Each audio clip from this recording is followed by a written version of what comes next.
We are joined this afternoon by a very special guest. Greatness and humility in the Jewish tradition are not incompatible. They complement one another. For a man to be humble, he does not have to be someone who has plenty to be humble about.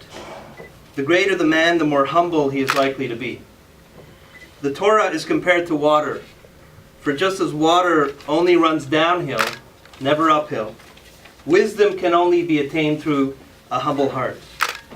Perhaps more than any individual in public life, past or present, Irwin Cotler exemplifies a unique melding of intellect and compassion, of heart and mind, of greatness and humility.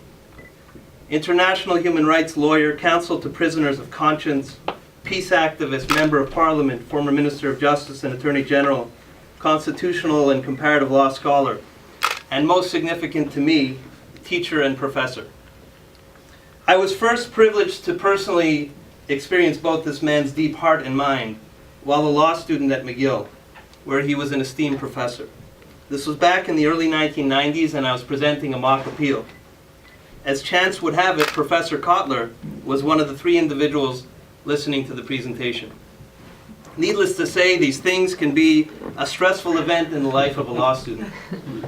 When I finished my presentation, Professor Cotler, in that measured tone of voice and reasoned manner we have all come to know and respect over the years, thanked me for my presentation, commended me for what I had done well, and gently listed 10 things I could have done better.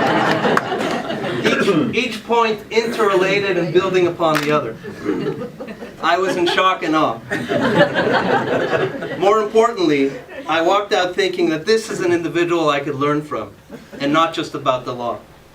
I asked if I could follow up with him to learn in greater detail how I might have done better, and characteristically he said yes. I ended up taking a number of his courses and working for him as a researcher in the summer. It was an invaluable mentorship. And while I no longer see him on a regular basis, to this day he has had an enormous impact on the way I look at the world and the decisions I make. I often think, how would Professor Cotler react in this case? What might he do in this scenario? Professor Cotler teaches us, as his parents taught him as a child, that the pursuit of justice is equal to all of the other commandments combined. And it was in this vein that he got deeply involved in two of the great human rights struggles of the second half of the 20th century. That is the struggle for Soviet Jewry and the struggle against apartheid in South Africa. And as we all know, these struggles were successfully overcome. Professor Cotler's advocacy, including the campaign to mobilize shame against oppressive regimes in the former Soviet Union and South Africa, helped secure the freedom of such heroic icons as Nelson Mandela and Natan Sharansky. Professor Cotler's advocacy for peace and human rights is as strong today as it ever was. Sadly, for example, there are still plenty of political prisoners being detained all over the world wrongfully for simply exercising freedoms we often take for granted, including the freedom of expression. Professor Cotler gives these heroes voice, and he gives them hope. Whether it has been transforming the Supreme Court of Canada into the most gender-representative Supreme Court in the world in his capacity as Minister of Justice and Attorney General, or quashing more wrongful convictions in a single year than any prior minister, whether it has been combating anti-Semitism and the dangers of mass atrocity, standing up for Israel, advocating for peace in the Middle East and in fact across the globe, or advocating on behalf of the dispossessed anywhere in the world, his voice has been strong and it has been heard. Professor Cotler reminds us of our duty to speak and to act out against racism, against hate, against anti-Semitism, against injustice, against, as he puts it, the crime whose name we should shudder to mention, namely genocide. Particularly poignant since it was Holocaust Remembrance Day just this past week. All in the pursuit of that inspirational dream that Irwin Cotler embodies for us, and that is the pursuit of justice.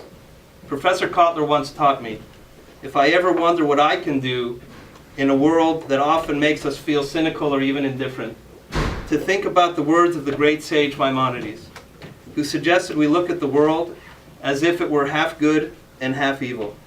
Then one good deed by any of us, as I tell my children, it might be helping a friend with homework. It might be helping an elderly person cross the street. It might be calling a grandparent to say hi.